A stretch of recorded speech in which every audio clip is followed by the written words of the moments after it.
Hey, I'm Jenna Wolf, certified lactation counselor, parent coach, and extended breastfeeding mom of two. I fully understand the unique challenges of breastfeeding beyond the baby days, and I'm here to take your hand and support you along your journey. So toss that hair in a messy bun, grab a basket of laundry to fold, and let's get started. This is Start to Stop Toddler Breastfeeding. This week, I interviewed Krystyn Parks, who is an IBCLC, an International Board Certified Lactation Consultant, and a pediatric registered dietitian. She's the owner of Feeding Made Easy, and we talk about how breastfeeding and solid foods work together past the first year of life. We talk about the introduction of solid foods. And then we get into all the questions that I have in my DMs about, is breastfeeding stopping my child from eating food? Or my child's so picky and they just want to breastfeed all the time. I need them to cut back breastfeeding so that they eat more. Or just concerns about making sure like how do we work through cow's milk being introduced into the mix, or do we need to? What about toddler formula? When do I switch on to these things? How do these things all work?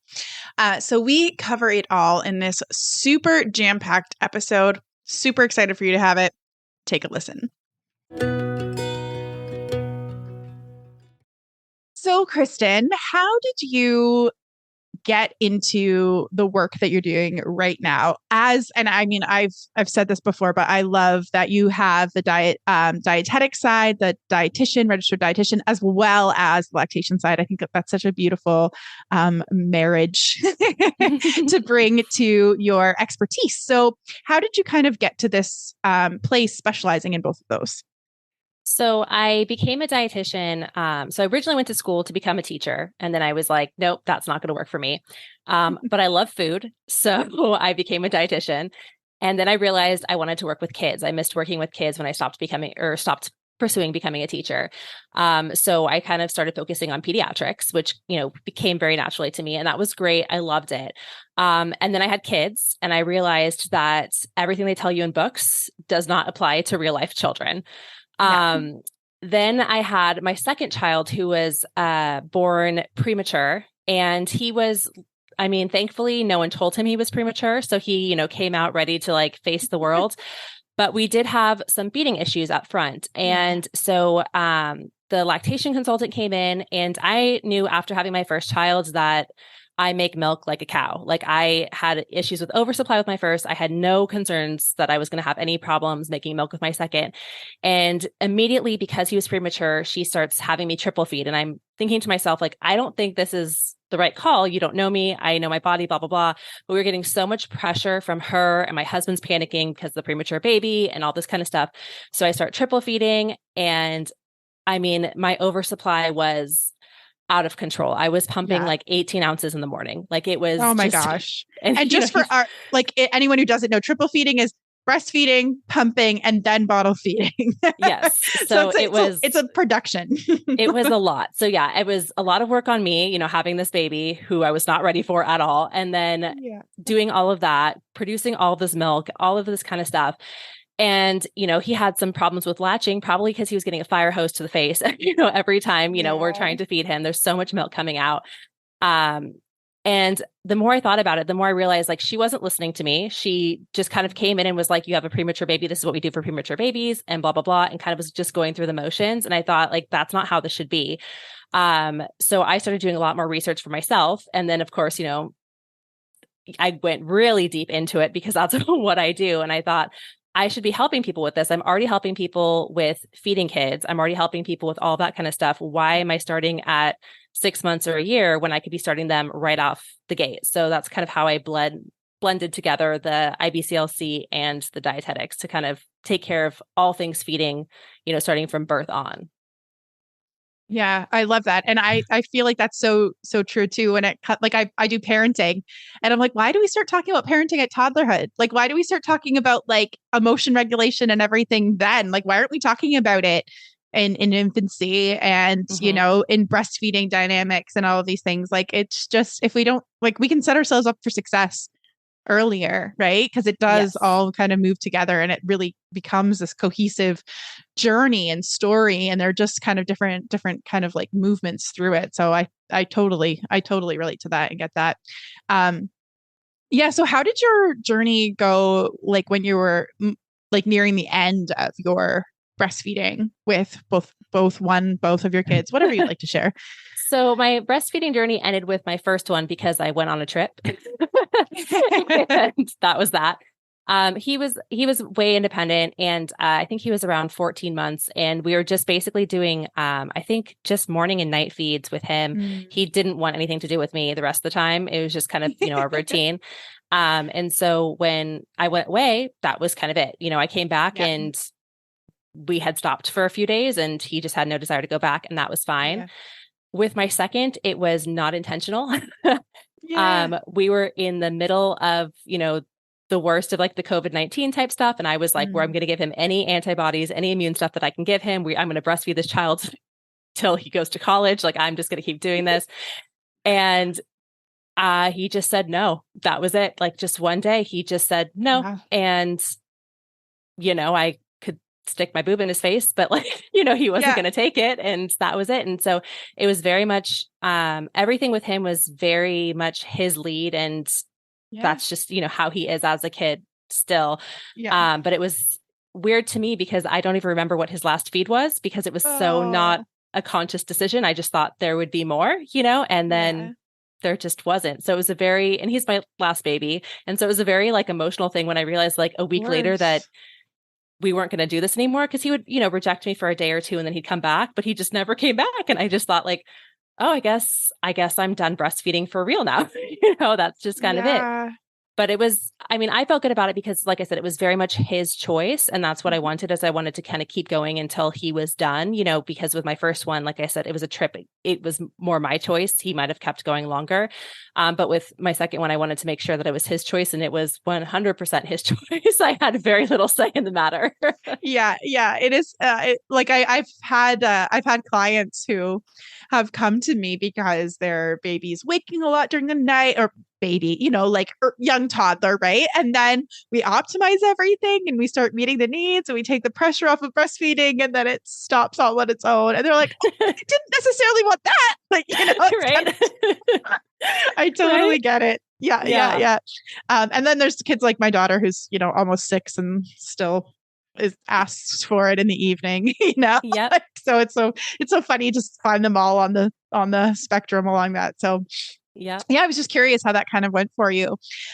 So I know that moms who are breastfeeding past a year have some unique concerns. Like there's just no support, right? Like for Mm-hmm. like, what do you do? Like you go to the pediatrician or whatever, and like at, hopefully not at 4 months, but somewhere around that 4 to 6 months window, they're like, hey, start some solid foods, right? Like now's your time to start some solid foods. And then, I know my friends, whatever, at like 9 or 10 months, I didn't have this experience, but the doctor's like, yeah, you can think about starting to introduce some cow's milk soon. And like, that's about the conversation and as far as it goes.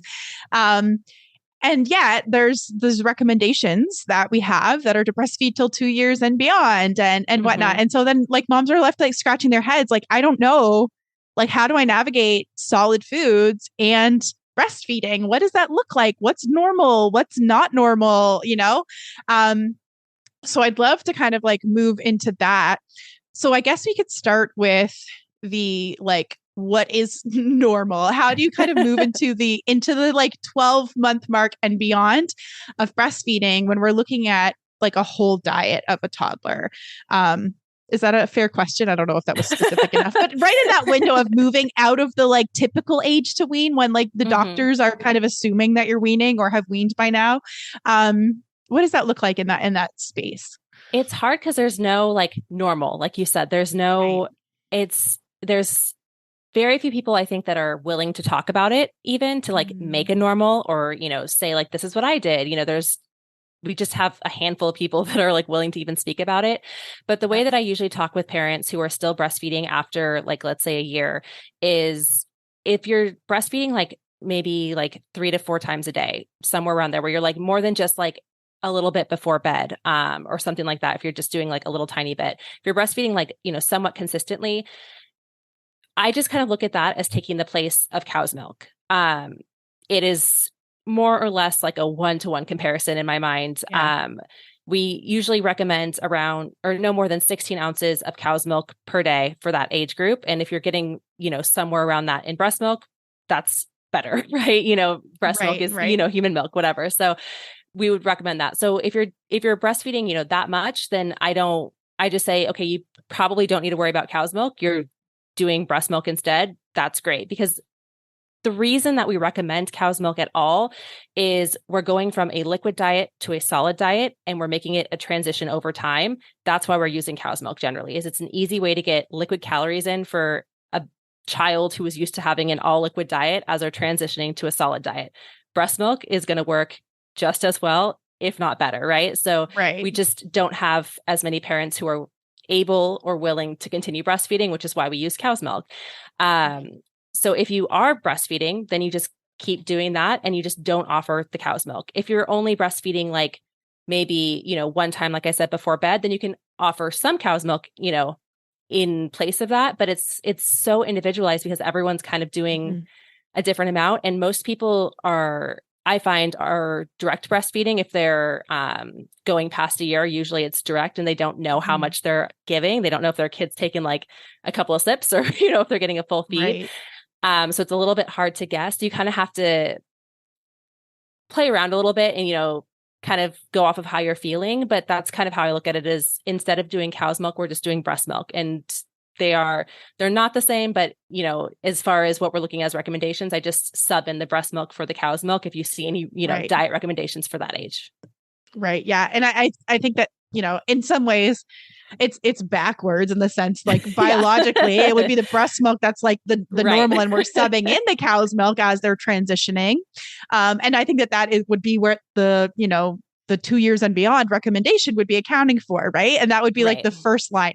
But then we know that our culture, the overwhelming majority of people are not breastfeeding until 2 years. We know that. As far as that's not globally, actually about half of the kids worldwide are still breastfeeding at 2. But in our Western world, in North America, in the UK, in those areas, most babies are not being breastfed at a year or 2 years.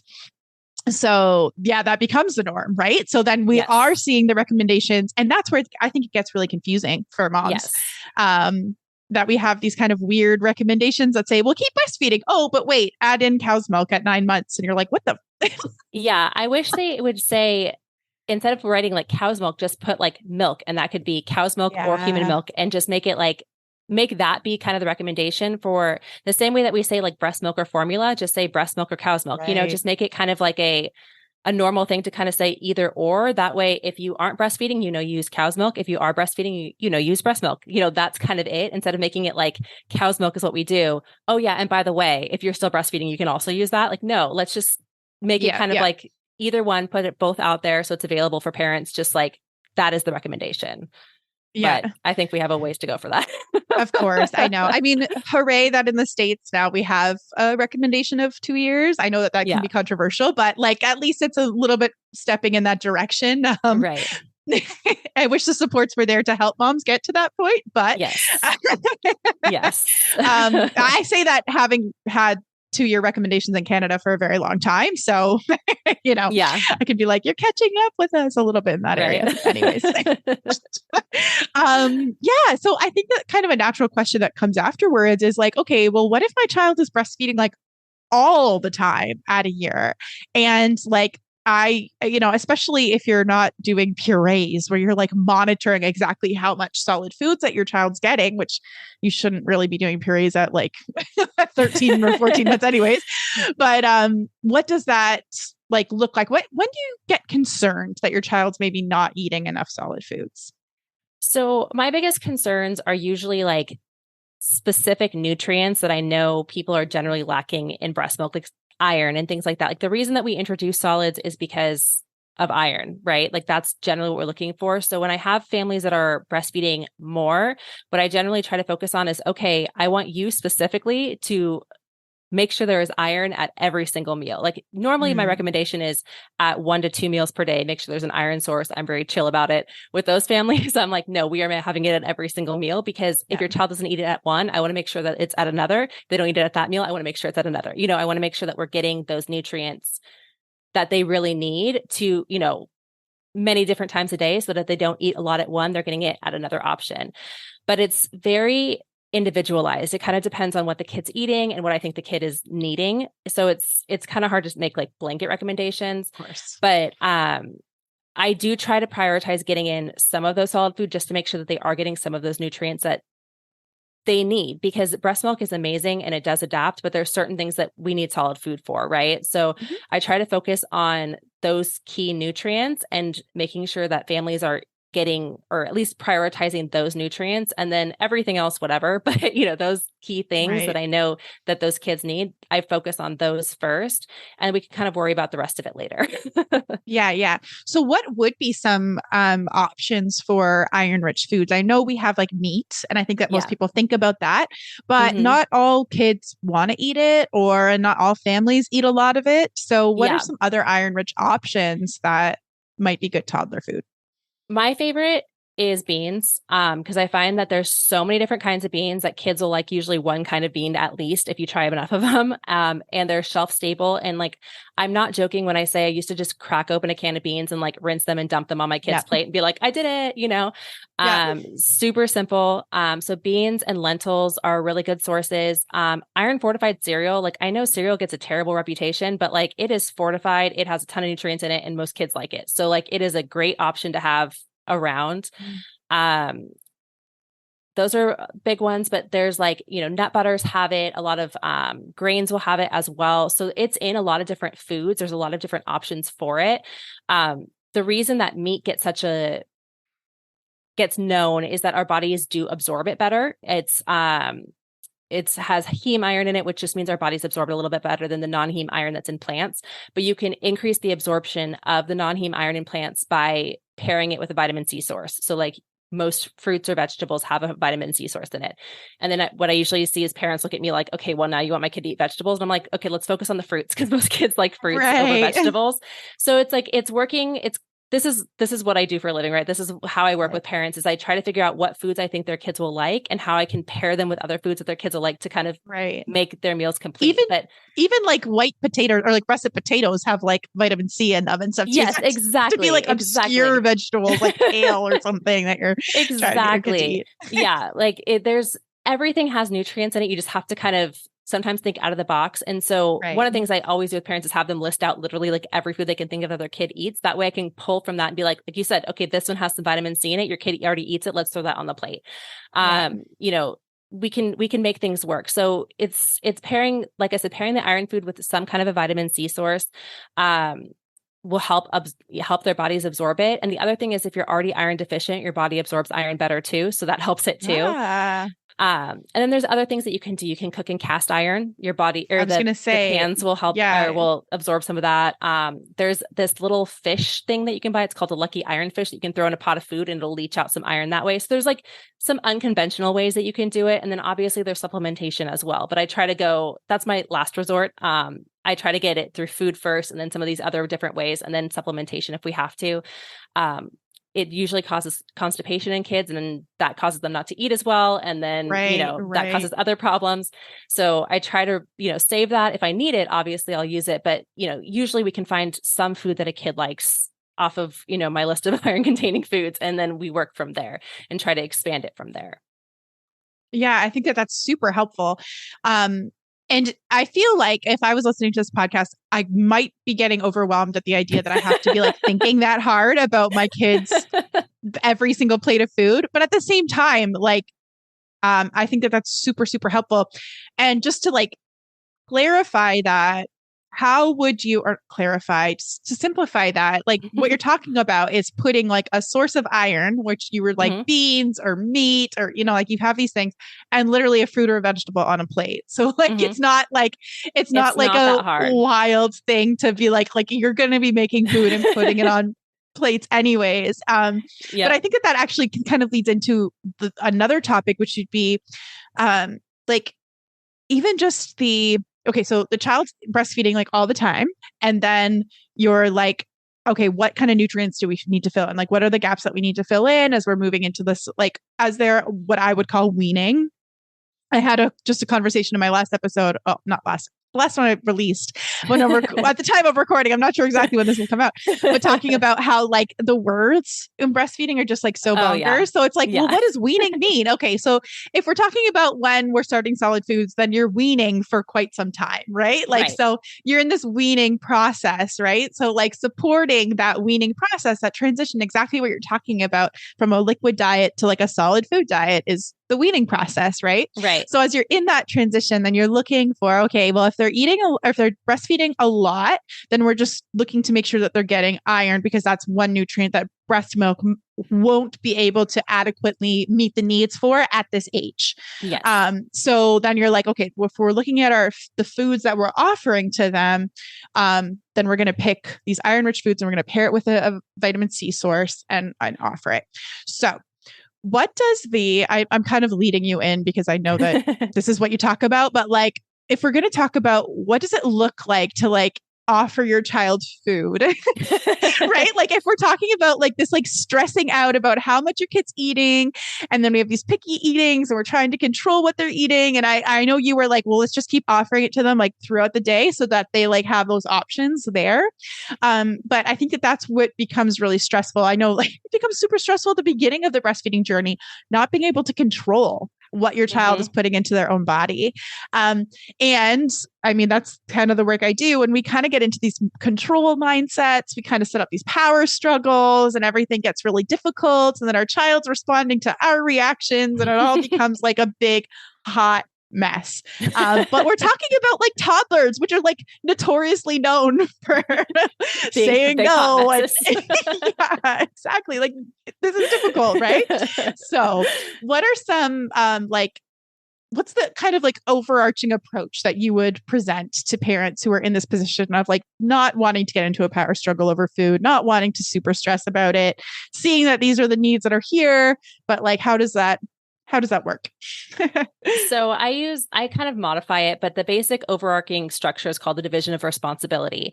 And basically what that means is we break up feeding into your job and your child's job. So your job as the adult is to determine what is offered and then when and where you offer it. So you put the food on the plate, you determine where that plate is, hopefully at like a table, somewhere safe.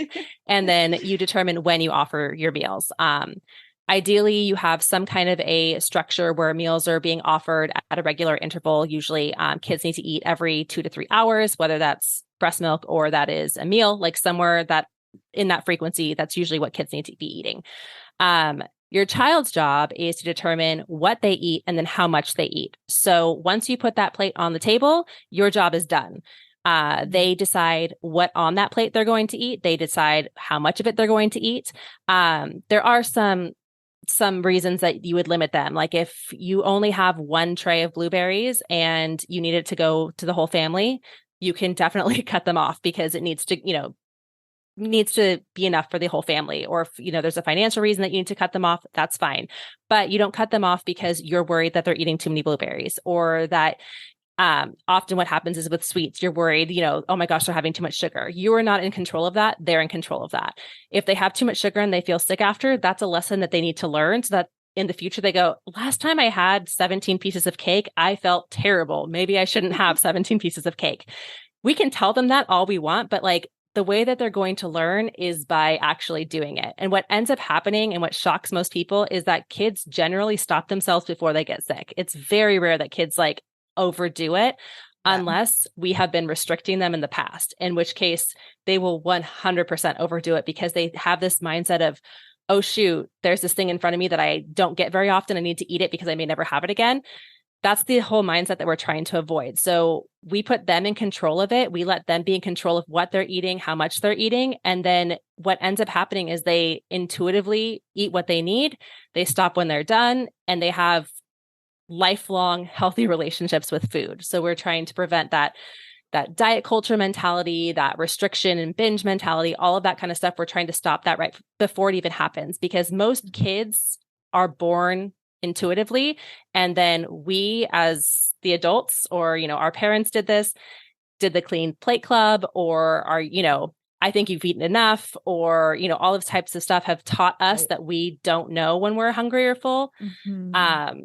And that kind of messes with us. So we're trying to stop that by just letting them be in charge of it. And what ends up happening is kids tend to figure it out. They tend to figure out what they need. Even if they don't intuitively know that they need different things, they tend to pick it up pretty quickly.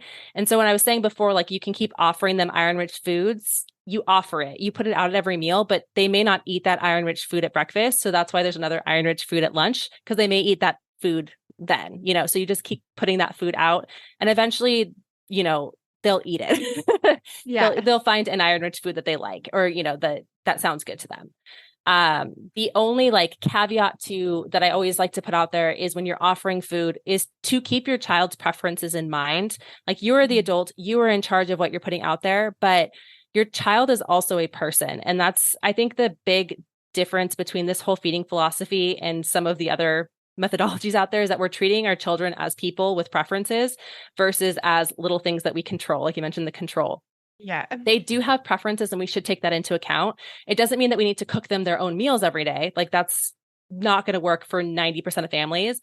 It may work for, a small percentage, but for most families that doesn't work. But we can make sure that there is something out at every meal that we know our child usually eats. And I say usually because I've met toddlers, and they may love bananas one day and then hate them the next day. And you're crazy for offering them a banana. I get it. But you put out a food that they usually eat. And that way, if they don't eat, they just may not be hungry, because toddlers also sometimes eat as if they're training to run a marathon. And the next day they eat as if, they're a bird, and they don't touch food at all. So having a safe food out there that they normally lets they just may not be that hungry today, and that's fine. Or they may be eating more later. It just kind of takes that pressure off of you, because they're not eating because they're not hungry, not because there's nothing there that they want to eat. So it kind of can take the pressure off of you too, because you don't have to worry so much about what they're eating. But the beauty of this is that without that control, or without having to worry about the control, it should take all of your stress out of the meal, so that you can just put the food out there and then be done and enjoy the meal, instead of having to worry and sit there and count how many bites they're eating, or, did they have enough of this, or do they need enough of that? No, you just put the food out, and then you can just sit there and enjoy it and be a person. So that's the beauty of it, is it decreases the amount of stress that you're feeling, which then decreases the amount of stress that they're feeling, which just creates a better feeding environment, so that everybody can, just be more comfortable, which then makes them more likely to want to try new foods, which then helps with picky eating. And it just kind of tumbles on from there. Yeah. Yeah. And I talk about I go into the psychology of everything, of our fight or flight response going into overdrive. And then our digestion isn't even working properly. And there's all these pieces that are at play. So it really, it's really important to have a relaxed environment when you're eating, and for your child to actually be able to know their hunger and fullness cues. And for you too, you're a human eating at the table, and you need to satisfy your own hunger in that moment. And if you're super stressed out, it's going to be difficult to do that too, right? And I love to, when we're talking about, on this podcast, it's mostly moms who have been breastfeeding for, a year or more. And you likely got to this point because you learned to respond to your child's cues early on, and to trust them, that they know when they've had enough milk, and that you kind of have diaper counts and weight gain, and these kind of overarching ways of kind of monitoring and making sure that there's nothing kind of crazy going on. But as a general rule of thumb, you're trusting your child to let you know when they're hungry, and to let you know when they're full. And I think sometimes there's a disconnect when we move into solid foods, that we lose that ability. Meanwhile, that's what we've learned and what we preach, and, in the lactation world, feed on demand, right? Which is following your child's hunger and fullness cues, right? That's going to be something that basically any breastfeeding course anywhere is going to teach you, to look at your child's hands. Are they tense? Are they relaxed? To watch if they're rooting, right? We do all those things. And then we move into solid foods, and it's oh, wait, now I have to tell my child when they're hungry, or when they're full, or if they need to eat more or need to eat less. And I think that, like, I just feel like it's I remember the light bulb for me. It's like, oh, this is the same thing. I Yep. can trust them. Like I just trusted them a couple of months ago, for that. Yep, Now I can nothing trust changed. them with this. Yeah, exactly. Exactly. So I think that that's like really helpful, for this kind of community to see. And there was something else I was going to mention. It might be gone now, but yeah, I don't know, my brain, Um, but the division of responsibility is like a really helpful, like mindset to help kind of like show that, where it's literally like, okay, this is your job and this is my job and we have this thing, and like that's how it goes. Oh, this is what I was going to say. I know for me, like those thoughts, those diet culture things, like they slip in when I'm at the table with my kids. I've been doing the division of responsibility for like, I don't know, 6 years, right? Like, and I still have these moments of that. And sometimes like that there's a dessert or there's cookies or there's something, and I won't serve it with the meal, which I generally do. But it'll just be like, oh, just wait till after dinner, right? And I know how my kids will get so hyper focused on that thing, and it's like they don't even want to eat their food because they're just waiting for dinner to be done to get it. But if I just put it on the plate with the thing, they eat like 2 bites of the cookie, or like they don't even touch it, and they'll eat the rest of the food. And like if I just trust them to trust their own bodies, it's like night and day, and there's no stress in it. It's like so chill. I don't have to call it dessert. I don't have to call it anything. It's just like, this is on your plate like normal. And it makes things so much easier. But it's hard when we've kind of like lived in this culture to think that that's even a possibility. Right. So it's always funny to like see my 6-year-old who is still very obsessed with candy. Like so obsessed, but it's always funny when I put stuff on his plate because he likes to have it last. And so he will eat everything that he wants to eat, but he'll save his candy or whatever it is for last. But if I tell him like you said, if I tell him we're having candy after, he'll just spend the entire time talking about the candy and how he wants the candy and how the candy's over there and he's going to have, and he's just so focused on it and talking about it and obsessing over it. And it's just like, I know he's not eating as well because he's so focused on it. But like you said, if I just put it on the plate with it, he knows it's there. He can see it's there. He trusts it's there. And it's not like I've ever said we're going to have candy after dinner and then not given it to him, where there's any reason he wouldn't trust it. But like, there's that aspect of he doesn't have the control over it and it's like stressing him out. But once I give him that control, it just sits there and he eats the rest of his food until he knows he's good. And then he has his candy and he's done. And I don't have to sit there listening to him talk about it for the entire meal. Right. Where I'm just saying, like, if you say the word candy one more time, I swear. Yes. My kids will just be like suddenly off their chairs and like sitting on the floor beside the counter where they know the candy is up high. I'm like, how did you get there? Like, where did you go? I 1000% understand that dilemma. And I think too, like when we're talking even about like younger kids, like I feel like before they've gotten like too much of the messaging, like overt messaging about things, that they trust their bodies, like even like they'll stop that cookie, like so like they'll take a bite and be done and just set it down. But we're the ones who've like built it up and stressed about it so much that it makes it like so much more stressful. So I want to go back around. I know that there are especially moms who have been breastfeeding who have their child has like a dairy protein allergy or these kinds of things. Because I know we were talking about cow's milk at the beginning, and I'm just going to jump all around. But I wanted to like mention this. What alternatives to cow's milk are good options if they're weaning from breastfeeding? And how long do they have to consider, or should parents consider replacing that milk, like the breast milk, with something else? Does that make sense? Are you tracking?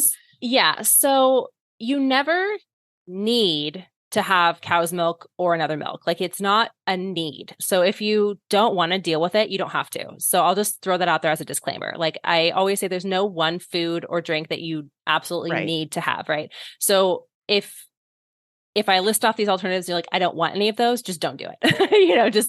Just focus on something else. Like there are certain nutrients that we can get from cow's milk, like calcium and phosphorus and protein, vitamin D. You can get those from other foods too. So every food is replaceable. Generally the foods or the milk alternatives that we recommend, soy milk is usually closest. It's usually fortified with all the same types of things.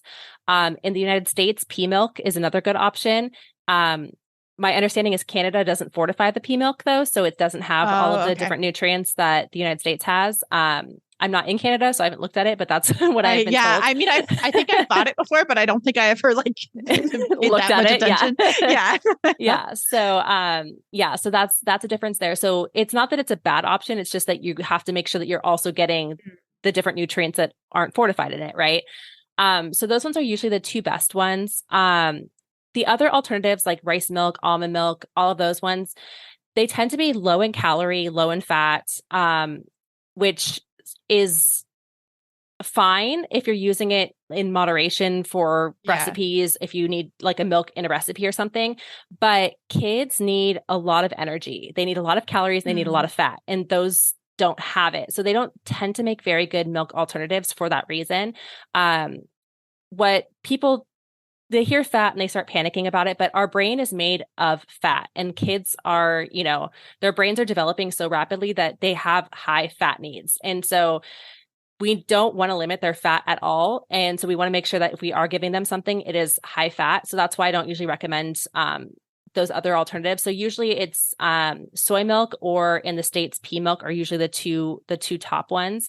If you're using the other ones, you just want to make sure that you're getting them adequate fat. And then if they're not fortified, it's the fortification of like vitamin D and all of that kind of stuff elsewhere. So it becomes tricky, especially with food allergies. It's really helpful if you have access to a dietitian or something like that, where you can work and see exactly which nutrients you should be focusing on, because there's certain things that I can say, like I mentioned calcium and vitamin D with milk. If you're not having that, you can pick those out. And there's certain things that you can be like, okay, well, I don't drink milk, I can look for those, but it's hard to know exactly which nutrients you're missing if you don't have someone looking over it who knows what they're looking for. So I can make, generalizations, but it's hard to get into the specifics. Most babies with like cow's milk allergies have the non-IgE allergy, and a lot of those kids do grow out of it. So if you're working with an allergist, you can see if you can test to see if they can have cow's milk once they get a little bit older, and then maybe you can try that as an option as well. But that's a whole nother process that you have to get into. But yeah, a lot of those kids do grow out of it and are able to have cow's milk, especially if you're talking about kids that are weaning older. They may be able to tolerate it once they're, after a year, but every situation is so individualized that, again, it's hard to make recommendations like that, without knowing all the specifics. Yeah, totally. I'm trying to think of the questions that I get in my inbox that come through, like that I see on the Facebook groups where moms are like, okay, wait, I need to start giving cow's milk, I think, but maybe not. But like, I'm supposed to be breastfeeding, but then I'm also supposed to be doing this, and I'm supposed to, and it's like, well, I have you here. Let's pick your brain, Krystyn. Okay. So what I'm hearing is that like, if you're like over a year and your child is getting tons of solid foods, lots of varied diet, lots of nutrients, and they're mostly like they're having some water for hydration, that's like not necessarily the end of the world. And also that liquid nutrition has like a pretty important place in those, like I'm assuming from like 12 to 24 months kind of age range. And that you're looking for something that has those like fortified nutrients so that you're getting a good bang for your buck there, as well as calories and fat is what I'm hearing, right? Yeah. Awesome. Is there anything you wanted to cover before we kind of like a wrap up for today? No, I think that's a lot of it. Like you had mentioned, like it's so hard because every breastfeeding journey is obviously so different. And then once you get past a year, I feel for all of the parents out there, because there's just so little support. There's so little information. And then you're trying to figure it all out while getting all of these like conflicting messages. And then your pediatrician starts telling you there's no nutrition whatsoever in your breast milk, which is just 100% not true. There's so much nutrition in there. Like, yeah, it's not 100% of your baby's nutrition, but like doesn't mean it's useless. It has so much in it. So it's just, there's so much information and it's just all so overwhelming. And I just feel for all the parents. It's so hard. It is. And I think that actually that is like really important while we have you here to just be like, absolutely, breast milk has nutrition for as long as it's being given, and that doesn't ever go away. Yes. Or stop being an important piece of your child's diet. It doesn't necessarily have to be the only piece or have to continue on forever, but it's an important piece while it's there. Right. Exactly. Exactly. Yeah.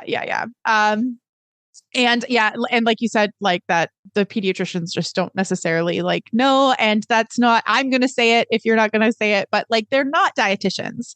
And so like if you're struggling, they're also not lactation consultants. But if you're struggling with feeding your child, to reach out to a registered dietitian, reach out to Krystyn. She's amazing. She's all over. I always, you're always, I feel like, so active on social media. I'm always seeing like new stuff from you and I love it. So why don't you let everybody know where they can find you and what you kind of got going on, how they can work with you? So you can go to my website, which is just feedingmadeeasy.com. I'm most active on Instagram, and my Instagram handle is just feeding_made_easy. Those are probably the easiest ways to get a hold of me. But as far as working with me, I do one-on-ones, but not very often, just because I have kids and my life revolves around them and my schedule is what it is. Just being realistic. But I do have courses available to help. I have ebooks available. I have books on Amazon. So like I have a lot of resources available, and honestly, I'm constantly available. So you can always DM me. I do question boxes all the time, and I try to answer as much as I can and put out as much free information as I can, because I get it. Like I was you. I was overwhelmed, and I literally have a degree in nutrition and was stressed out feeding my kids. So I don't want other parents to have to go through that. So I do literally everything I can to make it as, approachable and try to bring the stress down of everyone, when it comes to feeding kids. It's a lot, but I try to make everything as manageable as possible. And I try to be as real as possible, because honestly, that's just who I am. I struggle and I put it out there. And so, yeah, you can always just reach out to me and I'll try to help however I can. Absolutely. And I can verify that Krystyn is amazing, wonderful. Her resources are great. And I'm always like blown away by the amount of resources that you have out there that people can access, and the goodness on your Instagram. So go follow her, check her out. I'll catch you on the next episode. It was super wonderful to hang out with you today, Krystyn. And thank you so much for being here. Thank you. If you loved this episode, make sure you hit that subscribe button so that you don't miss any episodes in the future. Also, check out my breastfeeding toddler communication guide and cheat sheet to learn how to say no to the feed while still saying yes to the need at www.ownyourparentingstory.com/guide. And that concludes another episode of Start to Stop Toddler Breastfeeding. The theme song is Little Balloon by Jenny and Tyler, and it has been a pleasure to share this time with you. I'll catch you in the next episode.